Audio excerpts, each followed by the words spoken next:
Hey, what's up, guys? It's Rapmark here. So, bringing you the spoiler section for Black Panther: Wakanda Forever. So let's start off with the huge big thing. Black Panther is dying, so T'Challa is dying, and that's where we kind of leave off. And I liked it because again, he's already dead in real life. Braswick talk that. Chadwick Boseman, he's already dead. So they said they weren't going to recast him. And you know what? Thank goodness for that. It kind of works out for this. Um, but yeah, in the movie, so you never see him, but he is dying of some disease. They keep it really mysterious. And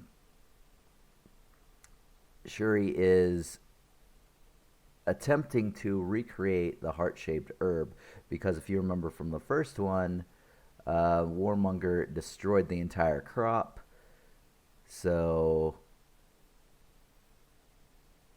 yeah, so she's trying to make a new one. She's only partially successful. At the time, she only hits about 29% of what it needs to be. Um, and but even by the time she gets that, it's too late. You see, um, their mother.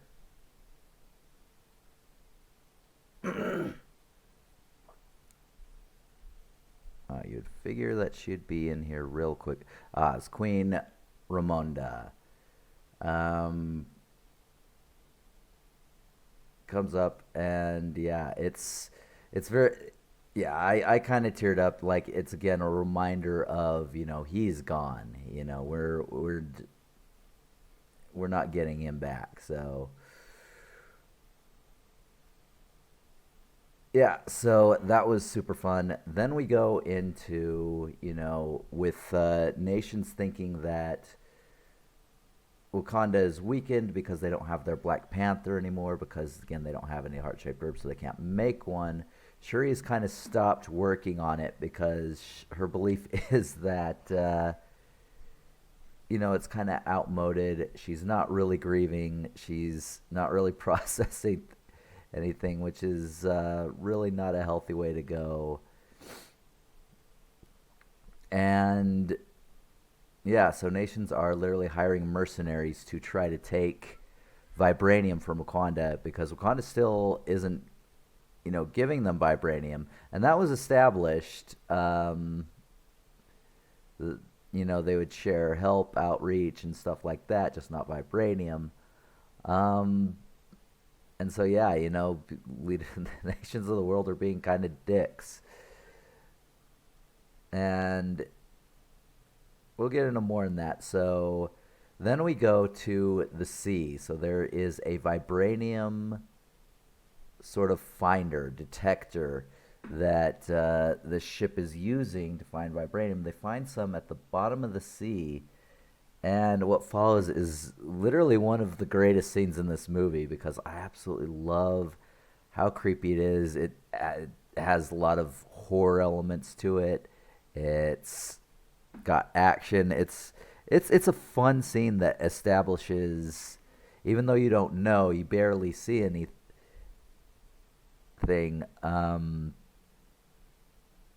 It establishes sort of Namor's race, or Nemor, no love, as it's said there. So anyway, but I'll just keep calling him Namor. Um, Yeah, his people and the Collins, because again they can't use Atlantis because that's a DC thing, and yeah, it's one of those dumb things like with the mutants, Deadpool, the Hulk, Spider Man, yeah, all that stuff. Rights suck when it comes to entertainment. Needless to say, but nonetheless, I like it because it's based around Mayan culture. The outfits very much show that. You look at you look at Namor himself as well as like his two sort of generals. You know, their outfits really Mayan based. Like I love anything that incorporates like past stuff but makes it futuristic at the same time. It's I just think it's really cool. I enjoyed it. But yeah, they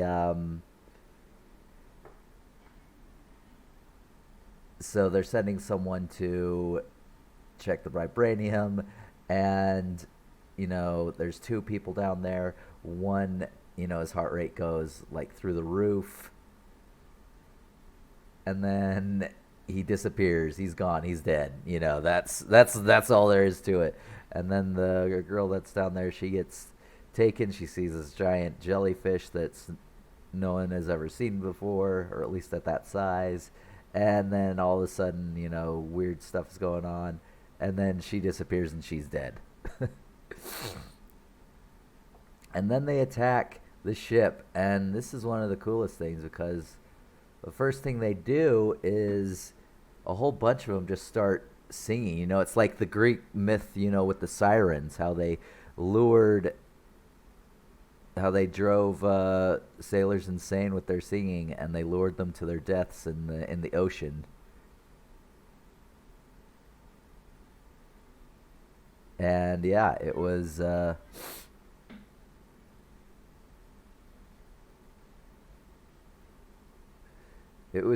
super cool to see that. And then they finally get on the ship, uh, and they're strong.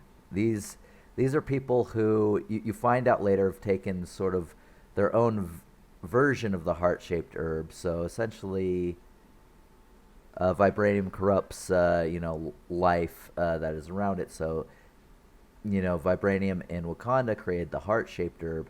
This one was sort of on the Yucatan Peninsula, and it created this underwater type herb that when mixed and ingested turned the people into they couldn't breathe on land anymore, and they go blue when they're on land because their skin is essentially starved of oxygen, but they're still able to breathe and live as long as they have these masks on that have seawater. So because they process their oxygen via water and their skin as well, which you find out. So yeah, everyone thinks that it's the Wakanda doing it. Things are getting tense, and so anyway, while showing Shuri this sort of ritual to grieve and process Chikala's death, she Namor actually goes right up to him, and you have to wonder like how did he get in there? And essentially threatens them. It's just like he wants this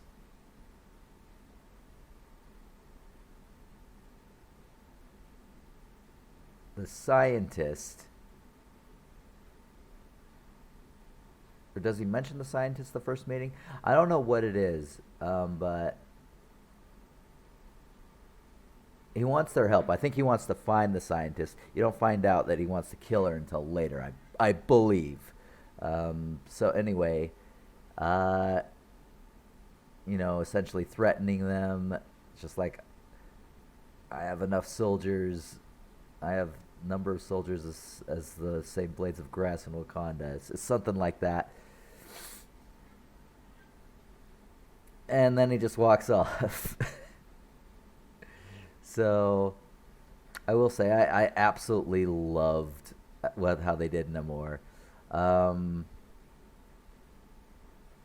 Talcon, because they did, as much as his beginnings are different from the comics, It is similar, um, but yeah, it still is different. But they still keep his personality, and he is kind of an asshole, but he's very romantic. He's very,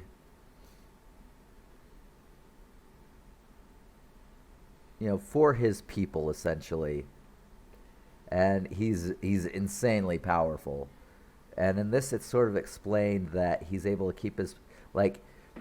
So he's a mutant because when his mother took the herb, he was pregnant in her belly, and because of like everything with giving birth and the pregnancy, he was born a mutant. So he is able to breathe on air like his ancestors. He was given pointy ears and wings on his ankles, which I love that they included that. But he can also breathe underwater. He never goes blue. Um, and you find out later that his strength on on the surface world though is based to he still processes a lot of his oxygen, and I guess ergo somewhat his strength and whatever through his skin. So if you heat him up and you dry him out, he becomes weaker.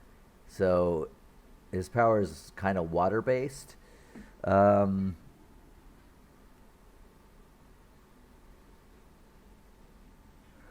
but yeah, then you go into.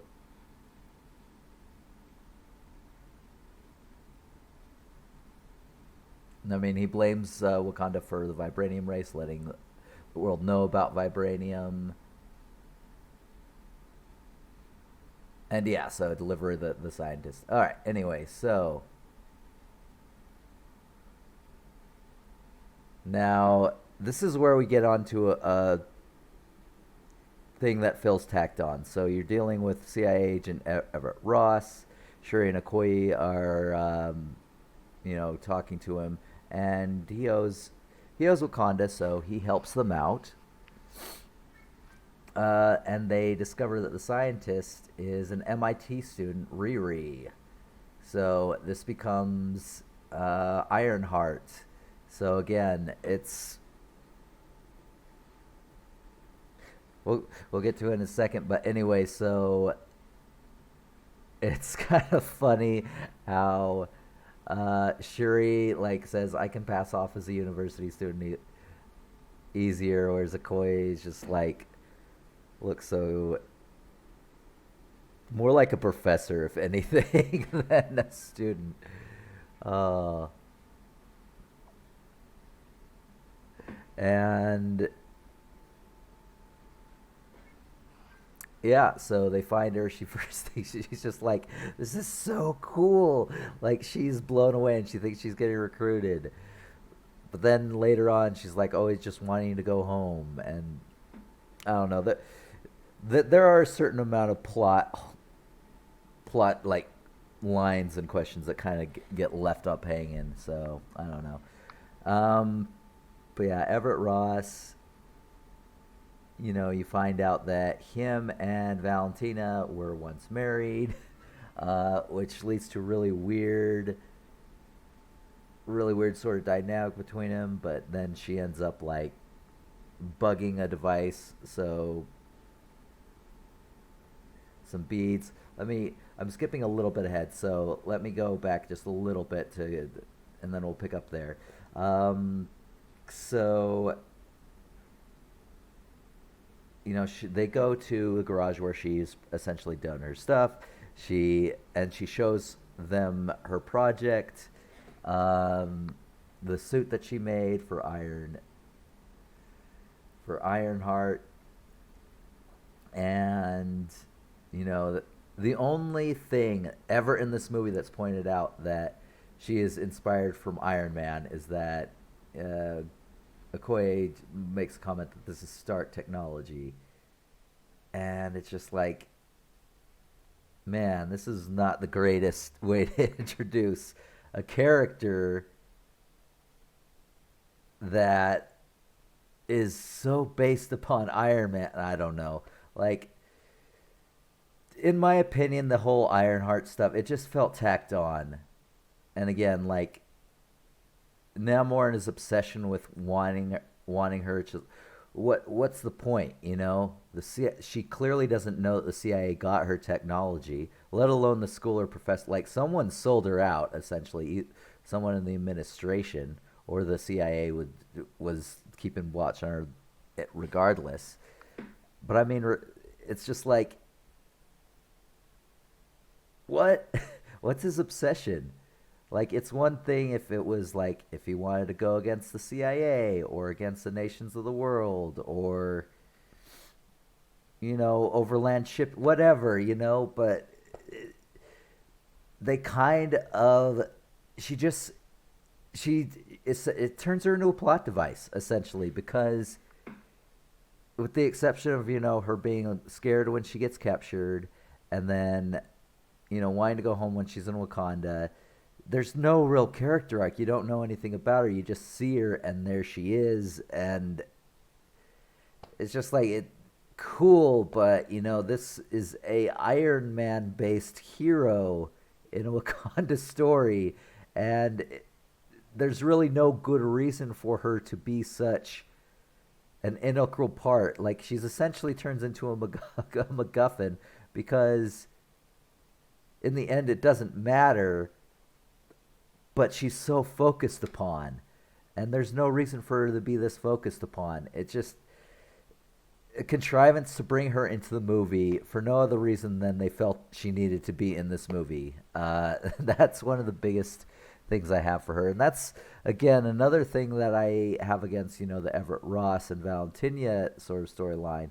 Like it would have made more sense with them and Ironheart being in their own thing.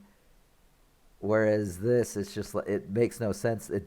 It barely even factors in. Like this is by far and large more about Wakanda and Namor. So anyway, they get chased by the FBI, and then Namor's warriors, and you have no idea how they know where she is. Like, as far as I know, and they could change this. Lore's kind of weird. They could change it, but they have no spies on land, as far as I know. Again, that may change, but it was never established in the movie. So how would they know where they are to attack them? Nonetheless, the fight did look cool. Shuri and Okoye fights, and she takes down a bunch of them, but then for some reason they raise up, but yet there's other times where they don't raise up. Like, I'm a little confused about that. If anyone wants to clear me up on that, feel free. But yeah, I was super confused about that. But yeah, Koi finally gets taken down by his male general, who looks like a badass, and he is tough as nails. And they have these hydro grenades, which are super cool. Like their technology is really amazing, to be honest. In spite of how simple they look, but at the same time,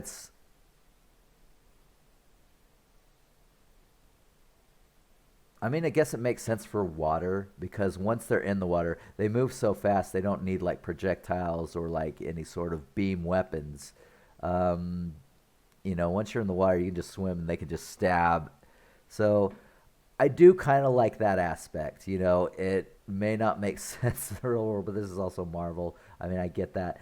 But at the same time, it does look cool, and I do think it adds to the whole cultural aspect of it, which I did enjoy.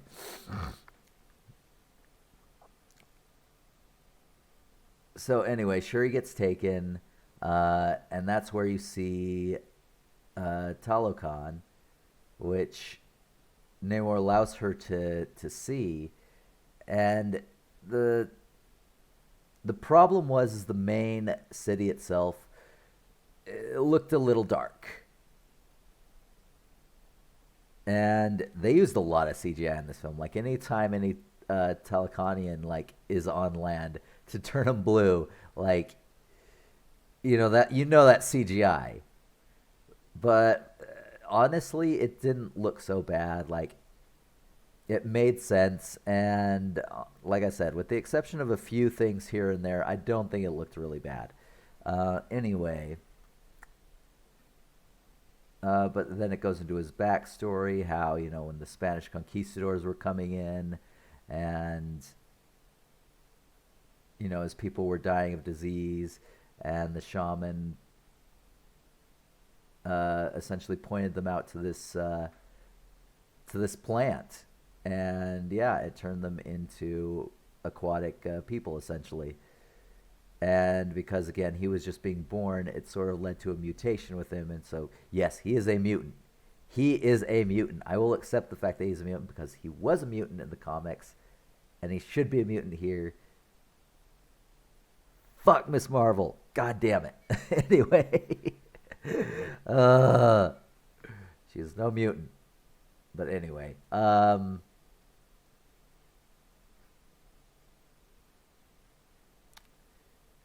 So yeah, he offers an alliance, and again, he wants Riri, the scientist, so he can kill her. And it's just like, why?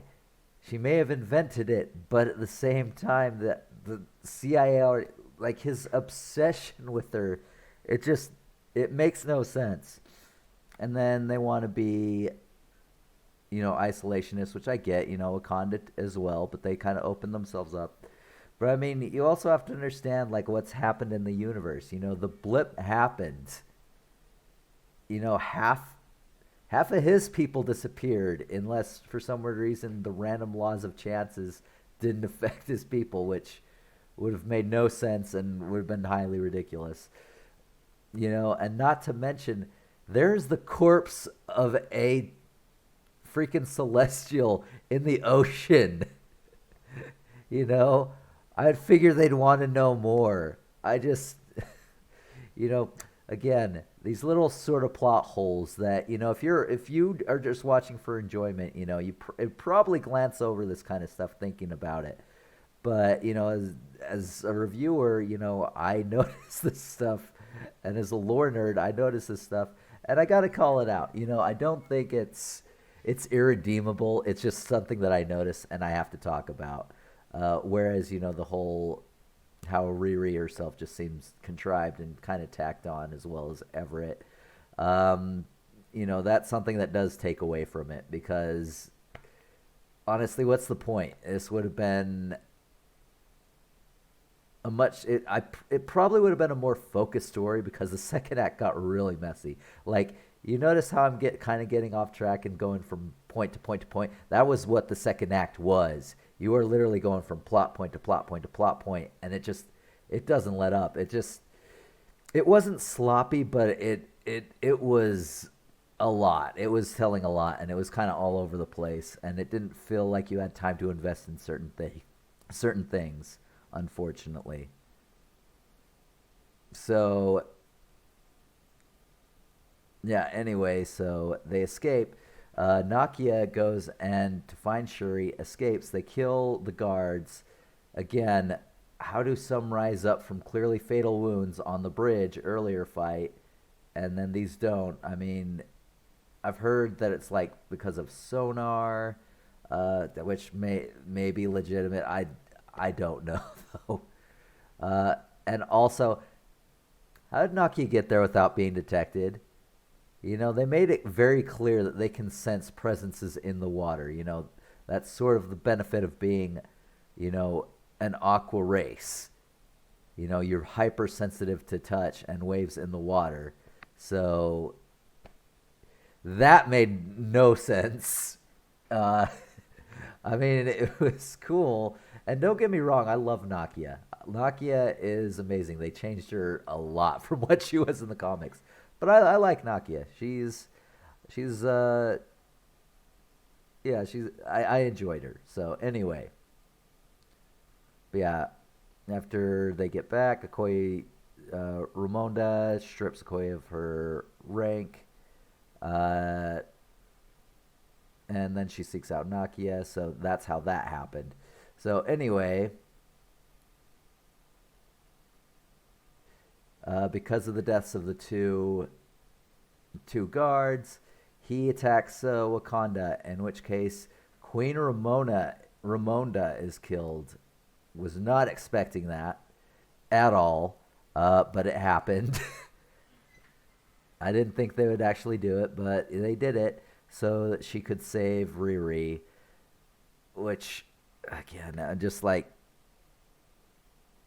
I just don't get what their obsession with putting her in this movie was.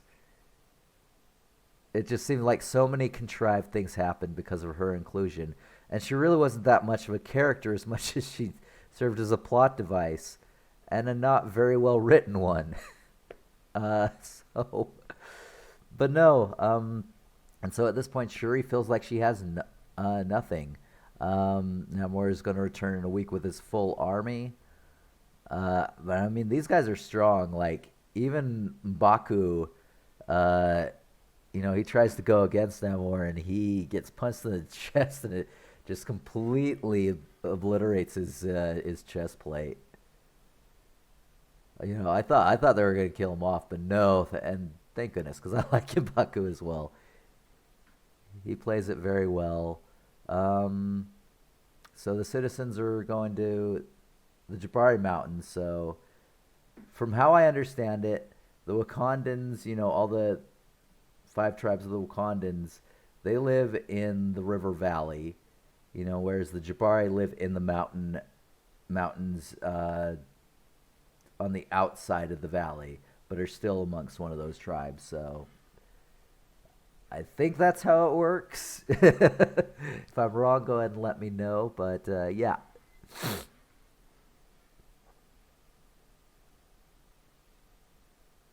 So yeah, Ross is arrested, which again, it's just like, why are we show? It seems tacked on. So after the funeral, Shuri then she gets motivation to work on the herb again, and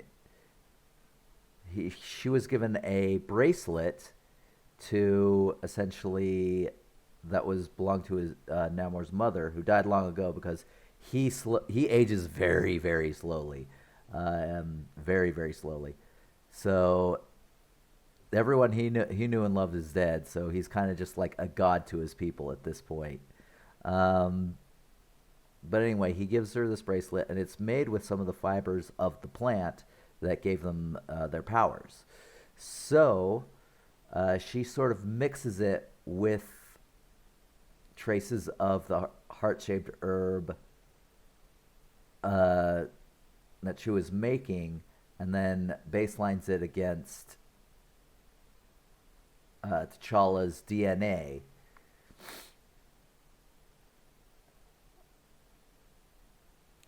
And create something that is essentially 98.5% of what it needs to be. So it kind of works out. So she takes it.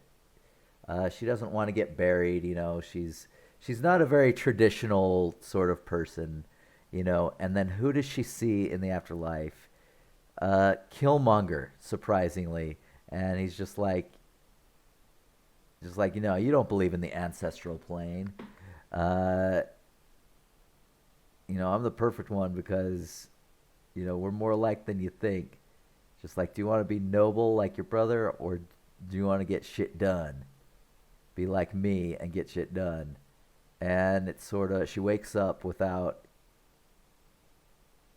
a little bit later, it's never established what she said, and then she lies about what she saw in the astral plane to Nakia. But then she clearly got the powers. So she makes this new suit, which looks really cool, gold and black. It's just she's so small. She's a really, really small person, and it just looks, I guess, not as intimidating as it did when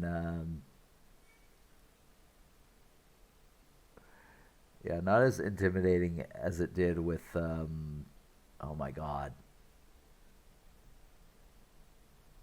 Uh, Chadwick. Yeah. But she does get the powers, and she is accepted as the Black Panther. And M'Baku is wanting peace, but she is kind of stuck on this whole vengeance kick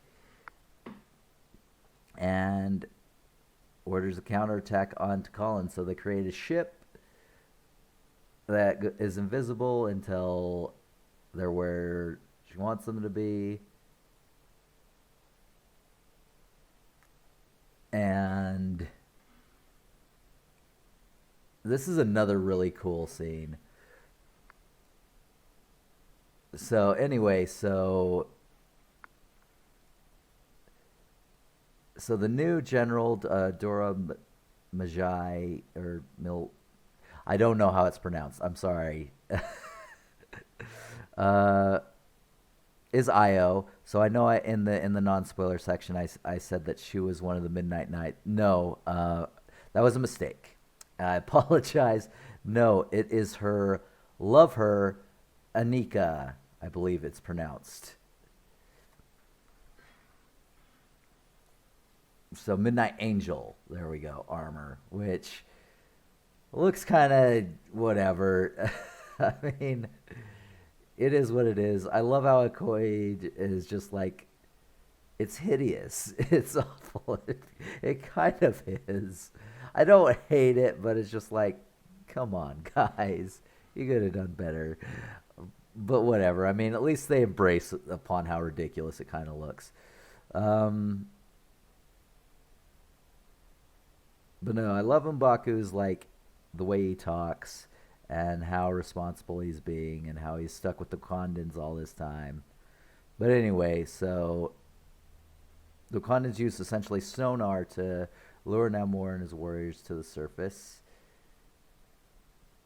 And yeah, fight entails where you see Ironheart and her suit, the two Midnight Angels, um, and then just Wakandans fighting. But yeah, they discover that Namor again. He essentially gets his strength on land via water still. So if they dry him out, he'll become weak. Uh, so they get him onto an aircraft to dry him out and weaken him. He still has his vibranium spear, so he, takes out the core and crashes it. It could have gone into the water, but it ended up in the desert. It's like whatever.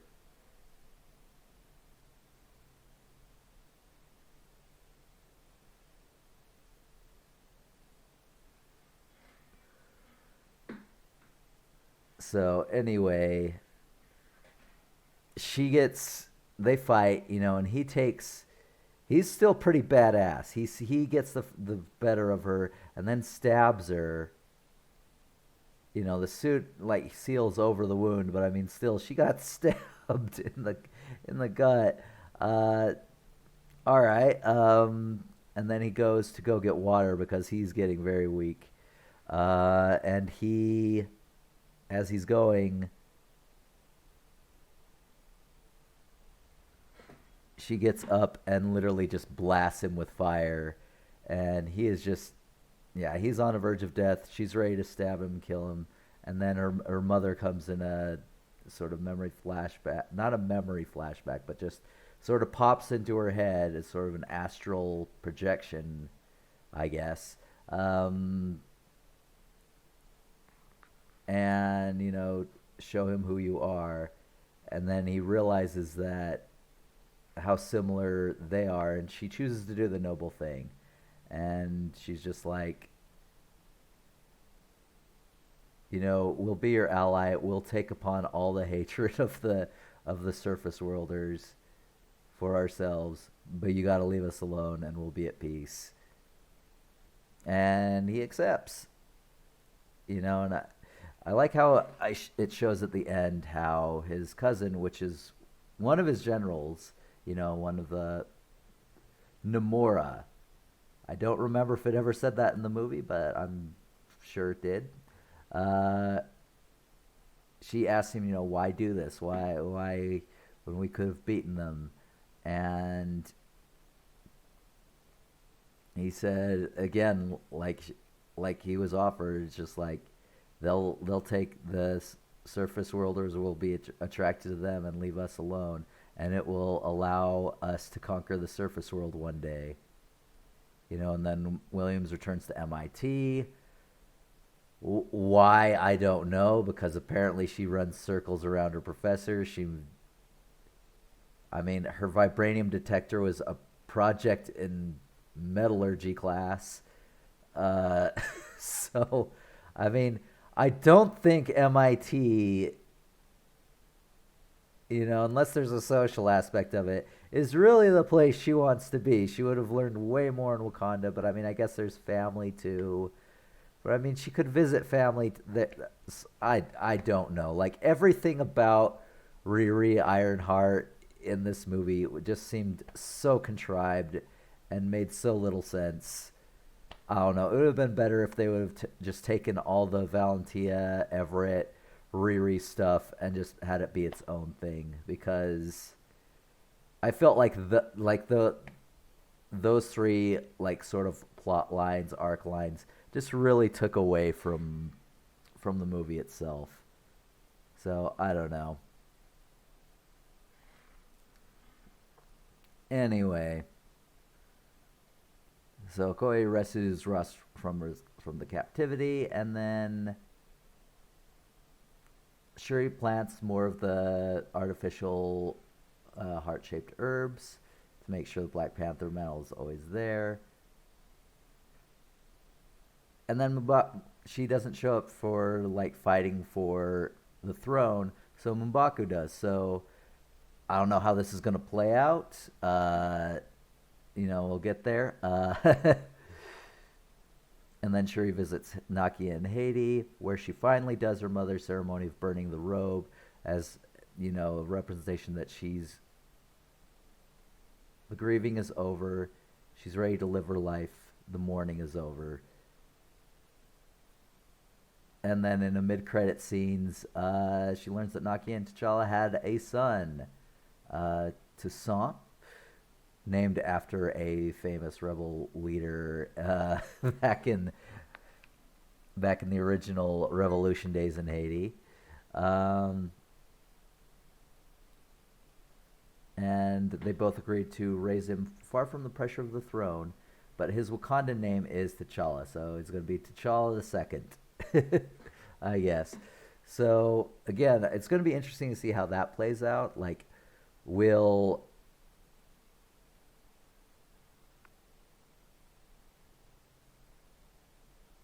Ugh. Will Shuri be the Black Panther while M'Baku is the king, and that'll just be two separate things from here on? Or are they going to do something with T'Challa when he gets a little bit older? This franchise has been going on for well over 15 years now, so I imagine something like that. But yeah, anyway, like I said, this movie was I really enjoyed. I really enjoyed, the Collins. I enjoyed all of it. The thing is it ran a little long. It was trying to tell a lot of things. And honestly, I think, again, the Everett Ross, the Valentia Fontaine, and Riri Williams, if they were left out, this would have been a 9 or a 10, because those whole plot lines just really seem to drag this movie down somewhat. Only a couple points. I gave it 8 of 10, but they just seemed really tacked on, and there really didn't seem to be a good reason for them to be there. They were there because Disney and Marvel decided they had to be there for this movie, and so yeah.